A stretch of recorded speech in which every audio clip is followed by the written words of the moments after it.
Afternoon,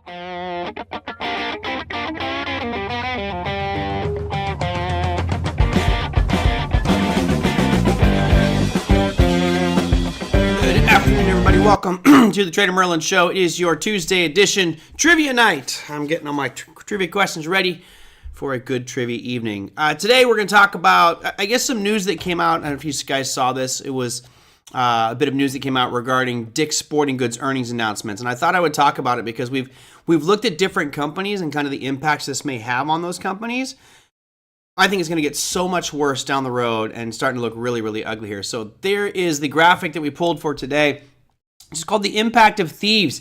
See, I got a guy there just walking out the door with bags full of stuff. And you guys have watched on the news. You've seen on different media channels. It keeps happening more and more and more. I see Lisa saying, I was in ShopRite on Saturday and watched a guy with a basket, take some items, put them in the basket, and walk right out the door like it was the normal thing to do. Sorry, something in my throat. Yeah, I'm seeing more of this as well.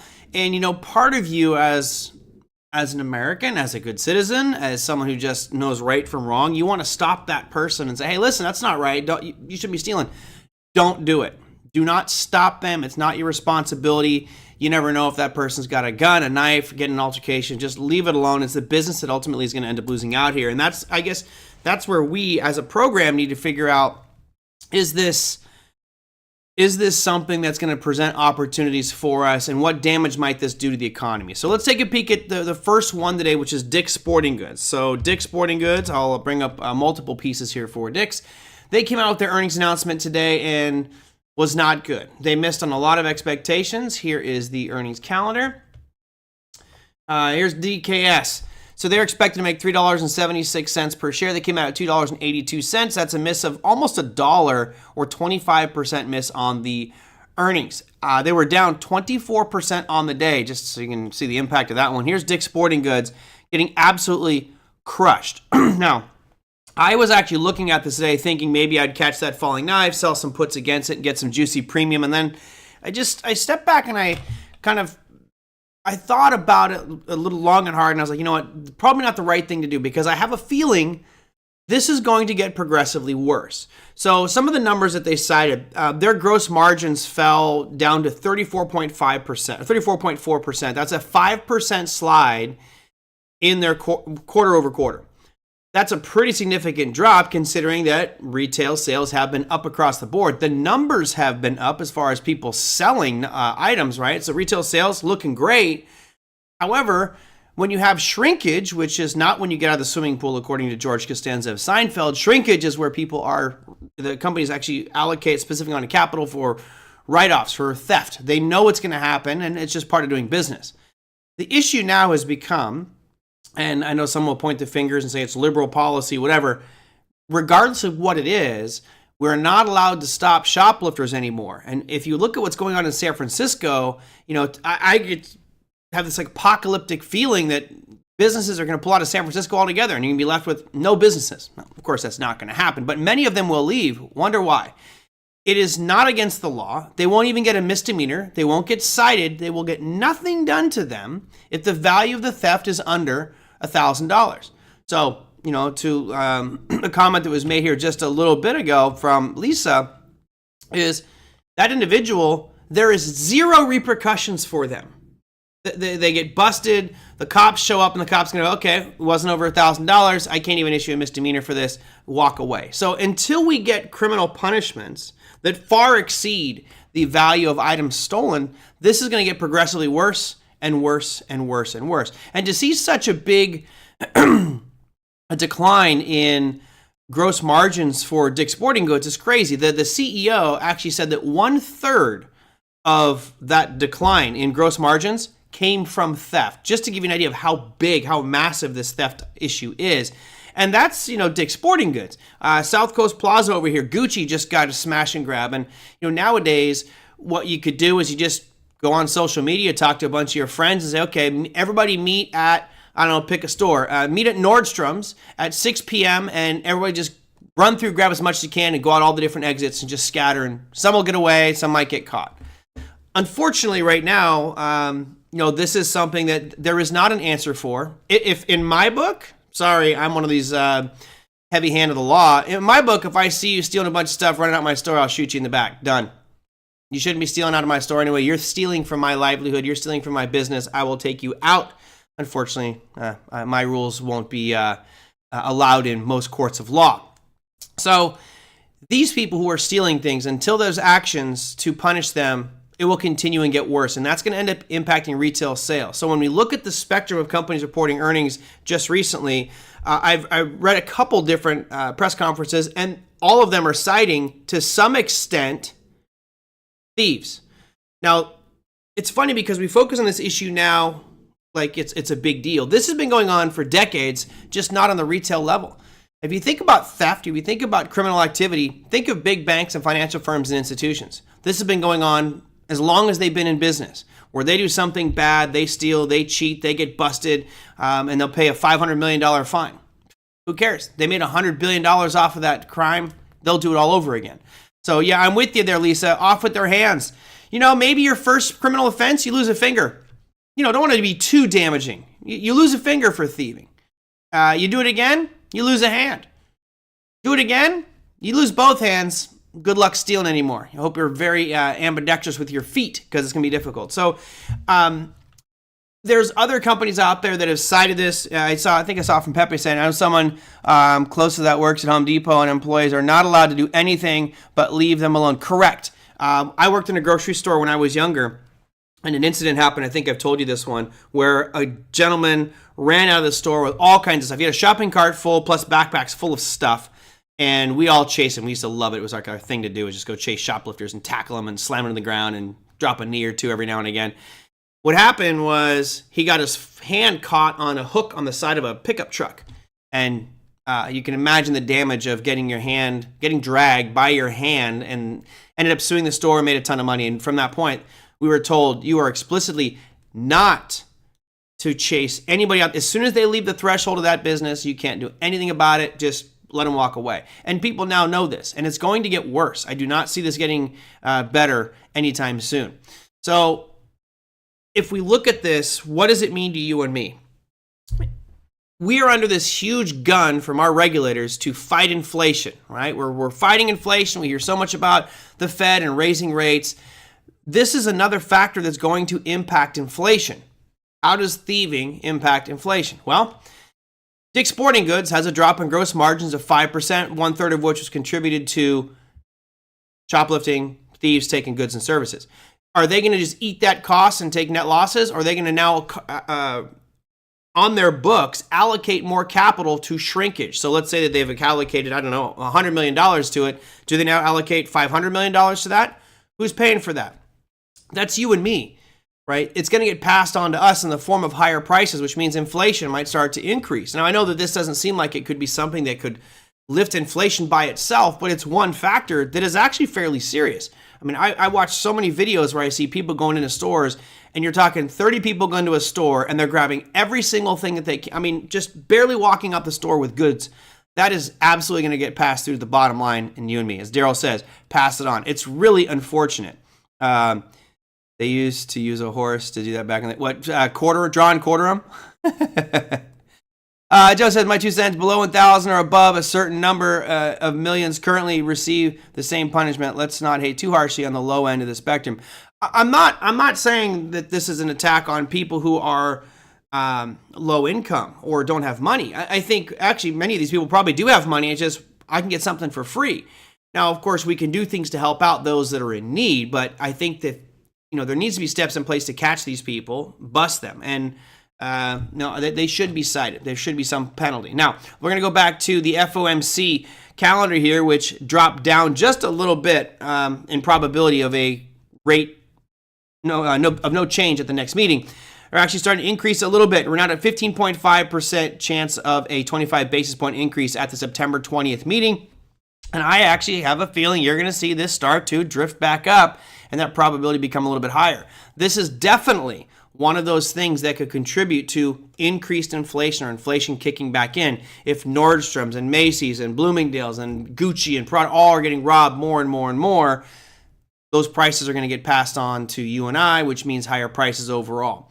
So not looking good. These Impact of Thieves, I think, could be very bad for the economy. I think it could drive prices up of goods and services, which again makes the Fed more aggressive when they don't necessarily need to be. Right? I think that they, oops, it's not Jerry Baldwin. Let's get Jerry off there. They don't necessarily need to be that aggressive, but if this is something that could hit our bottom line in the next couple quarters, I think the Fed is definitely going to be looking at these announcements from retailers and saying, all right, hold on a second, maybe we do need to be a little bit more aggressive because prices are going to continue to rise. Now, it's funny because if the Fed continues to raise rates, the cost of capital gets more expensive, and in my opinion, I think you're actually going to start to drive more people to stealing goods and services. So I do not know how you win this battle. I think it's a pretty ugly situation to be in. So I thought that was of interest today, and I think that's certainly going to impact our markets going forward. When you look at things like Dick's Sporting Goods or companies which may not have reported earnings yet, I think I haven't pulled the list today. JWN. Here's Nordstrom's. Let's see. I think that they are tomorrow.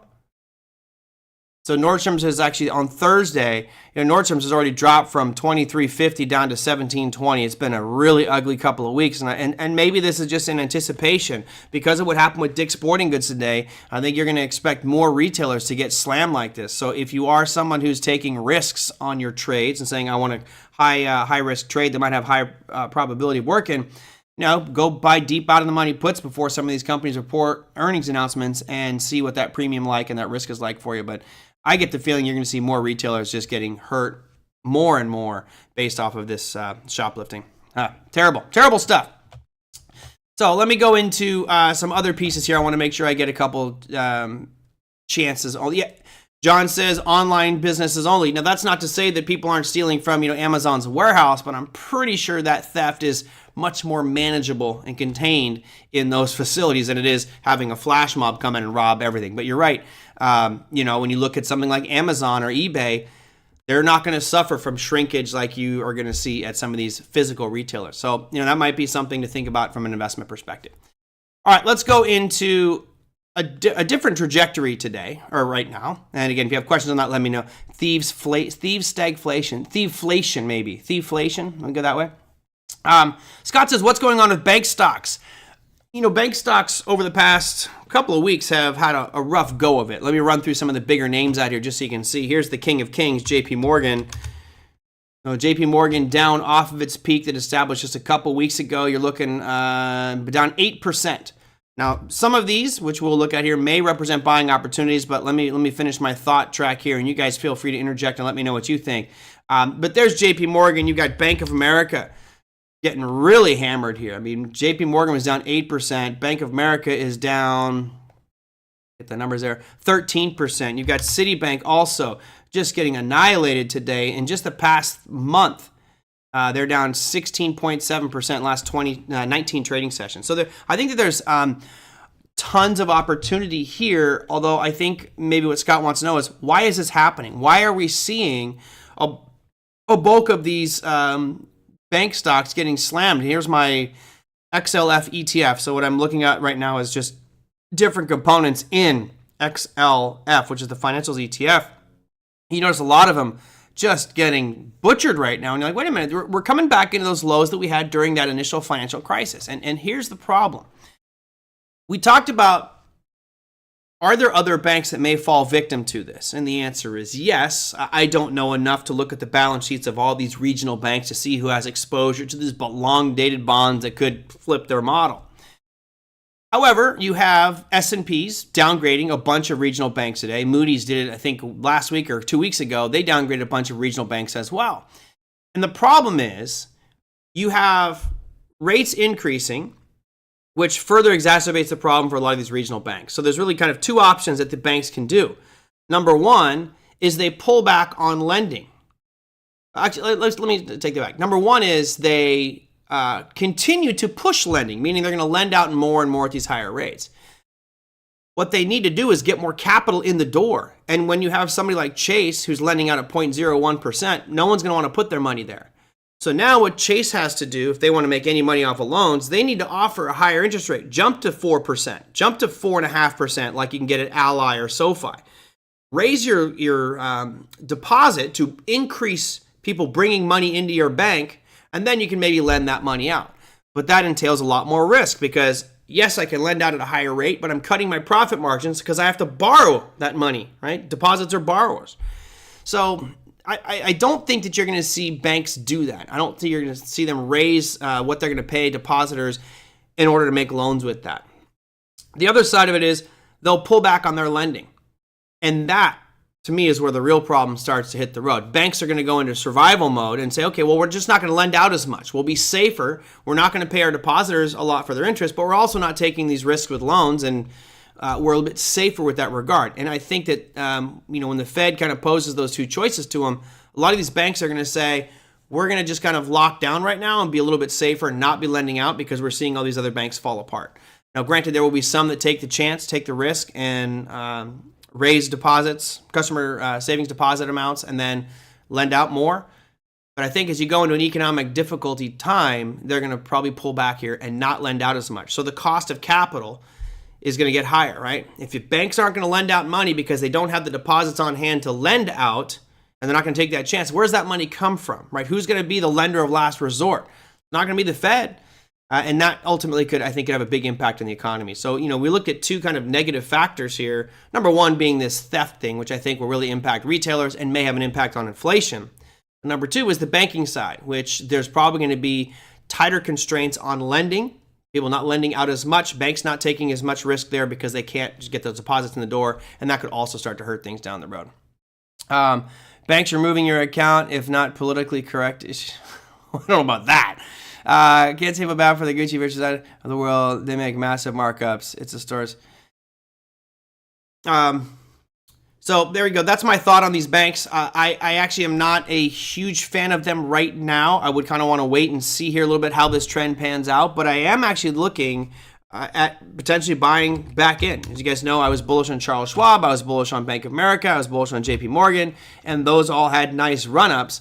I think there's going to come a point where I'll buy back in here again, or maybe sell puts again and see if the premium is worth it. Right now, the pain in the banking sector, based off those downgrades by S&P, is creating a heavy premium. And I think that's actually a good opportunity for anybody out here who is a option seller and collecting premium, or even part of that wheel strategy. There's certainly some opportunity here. And look across the board in banking today, right? You had some stocks down over. Regions Financial down 5%. Charles Schwab down 5%. Huntington Bankshares down 4.5%. Zion down 4%. So some of these really posting some significant declines, and I think that there's going to be some opportunity down the road. I'm just not sure yet if I want to jump in. I will let you guys know how that pans out, whether I decide to jump in. One of the other ones that I love, I don't know if you guys saw what happened with AMC today. I love it when, after the fact, you can look back and say, see, told you. This is why I kept saying, do not buy AMC. Yeah, there could be a chance of something good happening. They're going to go, I think they're doing a 10-to-1 split. Let's see, when is that, tomorrow? And by the way, this is wrong. It says 17-to-15 split. That's not what's happening. As of Wednesday, it will be a 10-to-1 split. So if you have 1,000 shares of AMC, you're going to end up with 100 shares tomorrow. So this has been people panicking here and trying to get out of it before this reverse split happens. Not looking good for AMC. Stay away from that bad boy. All right. Let me know if you have any comments or questions on that one. I agree with Lisa. It's not that I feel bad for Gucci or Versace, right? I feel bad. Well, I feel bad for the businesses, honestly. If you're a religious person, one of the 10 commandments is thou shalt not steal. Well, it's funny, and the irony is that many of these people that are stealing are probably religious as well. They're just like, screw it, I need something. I need these 15 sweaters from Target that I'm going to steal, or I need those 8 handbags I stole from Gucci. I don't know. I just think that there's moral things that you should do. Stealing is not one of them. You shouldn't steal, and unfortunately, when you're faced with good, honest people that work for their money and value their money and save and grow and earn, sometimes that they'll get the short end of the stick for those who take shortcuts and cheat and lie and steal, unfortunately. And that's the case that's going on with retail sales right now. All right, I'm going to switch all together right now and do something completely different. What time we got? I did not bring my phone upstairs. Perfect. We have, plenty of time. So this is going to be a very different discussion here, but I think it's something that we can all kind of relate to. So Matthew sent this in, and Matthew, thank you for this one. It says, I just bought my first house using a VA loan. The house price was $337,000 at 5.49%. Brand new home, and the builder had a deal with a bank with reasonable interest rates on a 15-year loan. He says, I also follow Dave Ramsey. Yeah, sometimes I don't quite get the 15-year, the adamant about it, but the adamant about Dave Ramsey's 15-year, but it's okay. I don't put any down payments since it's a VA loan, so that's nice of you. My question is, I have a CD with $185,000, and I would like to know if I should break the CD and put those $175,000 after penalties into the loan principal to avoid paying too much interest. My monthly payment is $3,030, and I'm considering paying $4,500 to get ahead on the loan. The thing is, I'll be here just 3 years since I'm in the military, and it will be time to move again. Can you please show me a table? So I looked at your tables. I liked all the tables. I thought it was actually interesting. Before I would look at all the amortization tables, I would do a couple different things. Number one is I would need to know the rate that you're getting on the CD. So right now your mortgage is 5.49%. If your CD is making less than that, then it's a wash, right? It doesn't matter if you keep it there or you pay down the loan, it's going to be the same thing. I would actually say keep it in the CD if the rate is 5.49% on the CD. Keep it in the CD just in case you need it for emergency. You're going to pay a 10% penalty to pull that money out. So I personally would not do that. If you're really concerned and you want to just pay it off as quick as possible, let me take a step back. If the loan is 5.49%, and let's say your CD is earning you 3% or 4%, now you do have incentive to cash out that CD and pay off the house. I personally would say don't cash out and pay the 10% penalty. It doesn't really make much sense. I would wait for the expiration of the CD. And let's say you've got another, I don't know, I'm making this up, I don't know. Let's say you have a year left on that CD. I would wait till the end of that year and then evaluate your financial position. What I certainly wouldn't do is dump all of it to pay down that mortgage. Yes, over 15 years, you're going to pay a lot of money in interest, but honestly, 5.49% historically is a very low mortgage rate. So what you could do is wait till the end when your CD expires. You don't pay that penalty. You now take that money.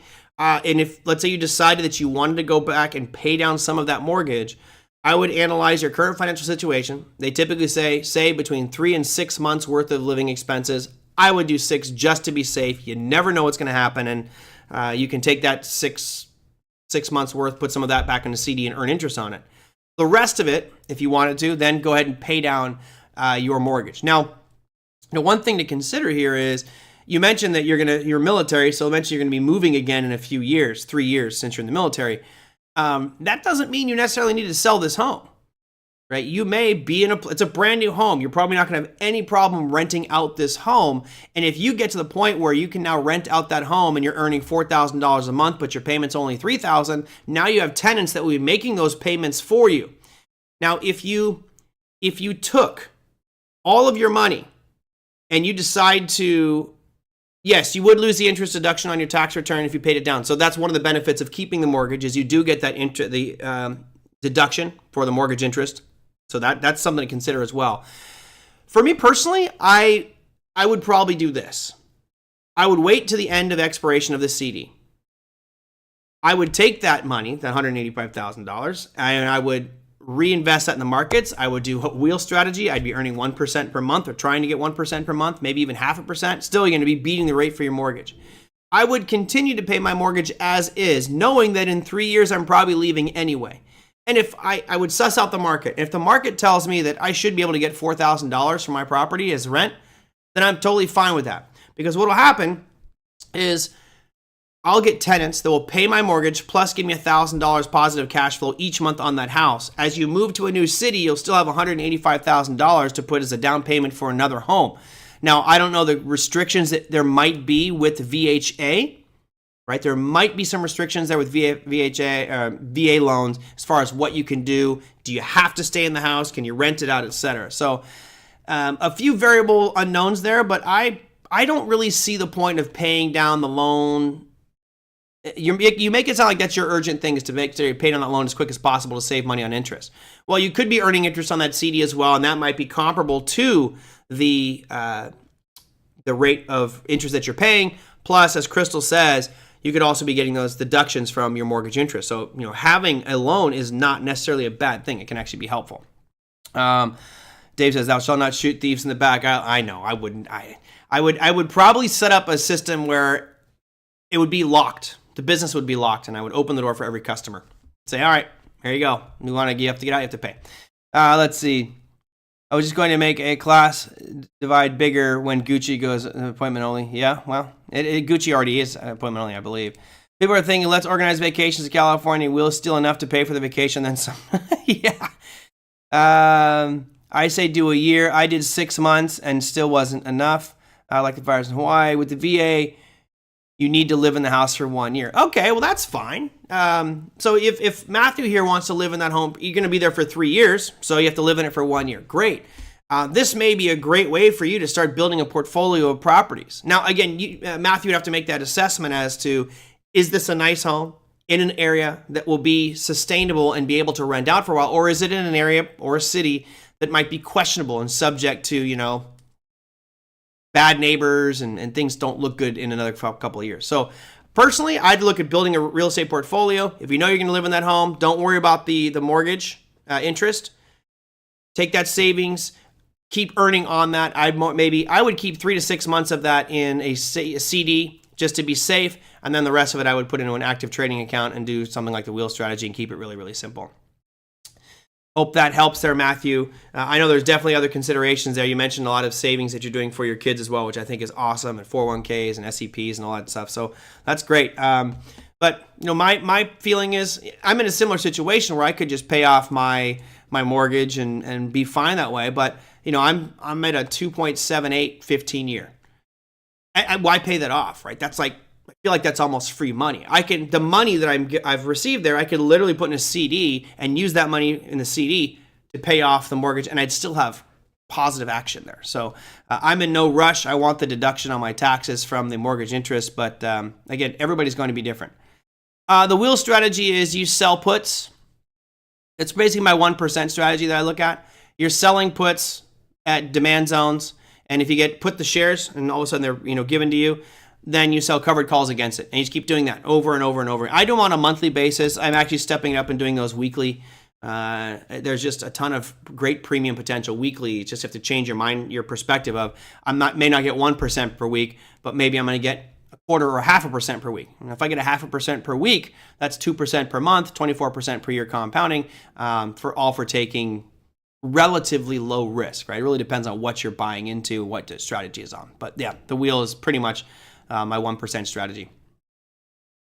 So Matthew, I hope that helped a little bit. If it didn't, you can always email me. I don't see you in chat here today, so you can feel free to email me and let me know if there's anything else you wanted to add there. But my non-financial advice, which I'm not a financial advisor, but if it was me, I wouldn't worry about paying the house down. I would figure how to make that $185,000 work more for me, and that might be keeping 3 to 6 months in a savings or CD just so I have that cash readily available, and then I would put the other stuff in a more active trading account. The key for me there would be I'd want to make sure that I had very specific rules with the wheel strategy or whatever strategy you're going to use so that you don't blow that money. You can't afford to start losing that money.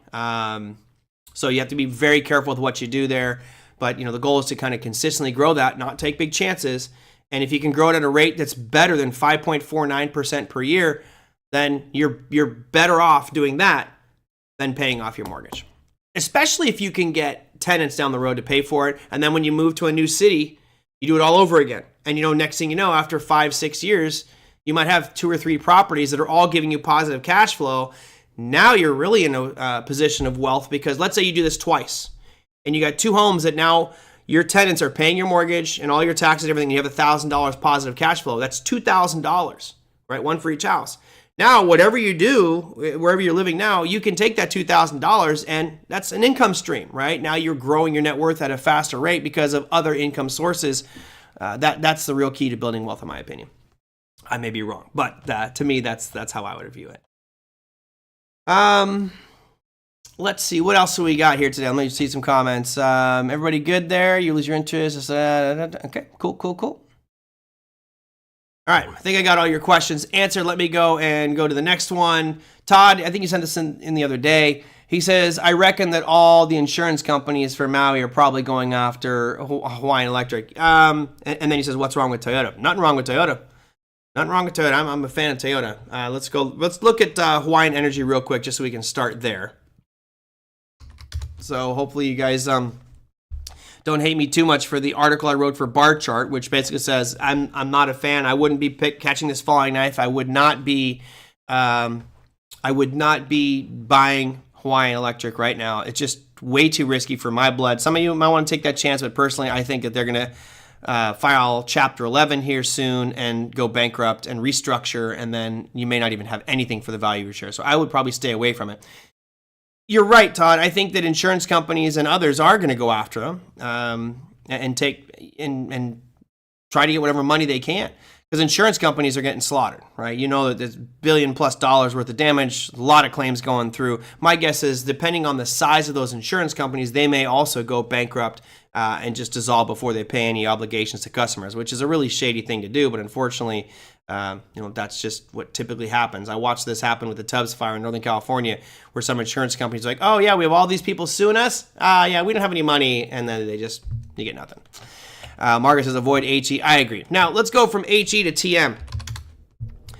We talked about this the other day when we were looking at the different automakers and really kind of comparing them, which is not quite the same thing to compare, GM to Tesla. I believe they're very different models, very different technologies. Toyota, has been in hybrids for a long time, and now they're doing even more, and they're starting to come out with some hybrid trucks and going to have some electric trucks here soon, all electric. So, I remember the Paradise Fire. Absolutely. That was one of the most horrific looking videos I think I've ever seen in my life, where it looked like absolute hell. If you haven't seen it, there's probably videos on the web about it, where the fires were so intense and all you could see was just glowing embers and trees and buildings burning, but the wind was blowing so fast that the lines were going perfectly horizontal from all the embers going across the screen on the video cameras. Just crazy. Really horrible to think that happened. Dave says, but are they really getting slaughtered? I would think that the only more sure money business are insured and banking. Yeah, well, remember, insurance is all about collecting premium from people because most people never have to file a claim. So you keep collecting premium and premium and premium. It's great. I mean, Warren Buffett's big in insurance as well. But when you have a catastrophic event like that, where basically everybody there lost their homes, they're all filing claims, and when all those claims come in at once, depending on the size of that insurance company, they may not have had enough assets to cover that substantial of damage. I mean, that's something that's a black swan event that you don't really account for as an insurance agent. Yeah, there's going to be some homes in a fire. Everything should be okay. We'll lose a few, dozen or so, but not every one of them, and that's crazy. Why so many daily gaps for Toyota Motor?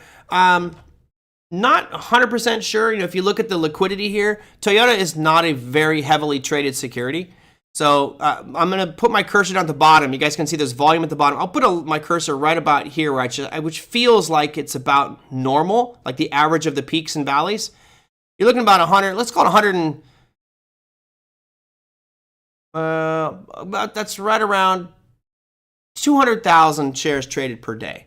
So 200,000, any news can cause big pops. Right, so that's one of the main reasons. You have a thinly traded security here, so if there is news, some earnings announcements, they can have significant moves up and down based off of the low liquidity of it. So demand and supply factors get manipulated because of low volume, which is one of the requirements for me. If anything that I'm actively trading has to have at least 1.5 million shares traded per day. Otherwise, you can get subject to some really wild gaps and stuff like that. But all in all, I think Toyota is now looking much better, right? We had a period between September of last year and I guess June where it just went sideways, right? Traversed sideways between 131 and 155, 150. Now we've broken out, runaway gaps, higher highs, higher lows. All in all, I actually think this it looks pretty good for Toyota Motor right now. So Todd, I don't really think anything is wrong with Toyota. I think it was just a little bit of a pullback here in the greater scheme of things. You can't go wrong with Toyota. I say that as a Toyota consumer. I am a lover of the Toyota products. Reliability, quality, and not bad looks, unless you drive a Prius. A friend of mine talked about the fires in San Diego where flames are whipping across 6 lanes.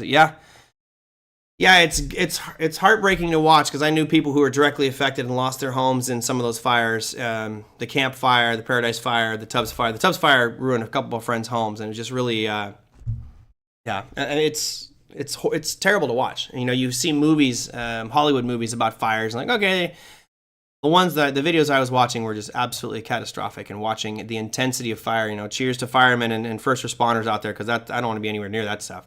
Merlin, do you think Republicans have a chance to win in California and Hawaii in the next election? No, I don't think so. Let's not. There we go. Just see, now we're gonna start polarizing people. I just think California is too democratic at this point to switch over. But you know, I'm hoping that more people have my opinion, which is it doesn't matter whether the Democrat or Republican. It's who's going to do the best job for the country, who's going to do the best job for the issues that are important to me, and make this place the best place that I want to live in. So, yeah, I don't know. I don't think they'll take California. Not yet. It'll be a while. We're stopping there through and having.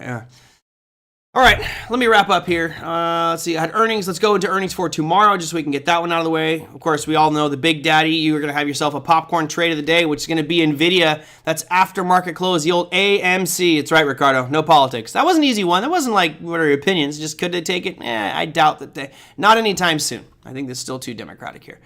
Here is your earnings calendar. Again, NVIDIA is the big daddy. That's the one that everyone's watching. I will be sitting here with a bowl of Orville Redenbacher popcorn watching that bad boy tomorrow. That comes out after market close, but you also have network appliances. You've got Splunk aftermarket. Before market open, we talked about some of these retailers. Well, look at before market opens tomorrow, you got Foot Locker. You've got Kohl's, you've got Abercrombie and Fitch, which make exceptionally overpriced clothing I experienced this week.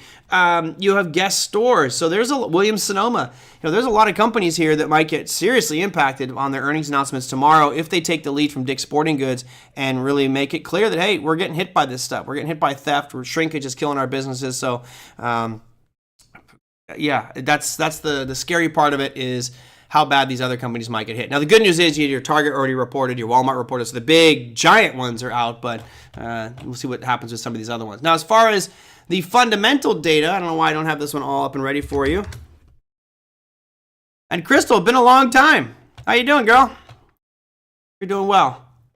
Let's go to Wednesday, excuse me. Here's your Wednesday calendar. Notice lots of red. So tomorrow is a lot of manufacturing and services for the globe. You've got France, followed by Germany, followed by the European Union. 30 minutes later, you've got the UK coming out with it. So a lot of announcements across the pond. And then at 6:45 California time, so 15 minutes into the trading session, you get the flash manufacturing PMI and flash services PMI. We also have new home sales. The existing home sales, let me go to calendar here and show the week, just so I can show you the existing home sales numbers. Not pretty. Here's the existing home sales numbers. They were worse than expected, so the decline is continuing. Something to keep our eye on. And the reason I bring that up is because tomorrow you have new home sales, which surprised at the last number with a big beat.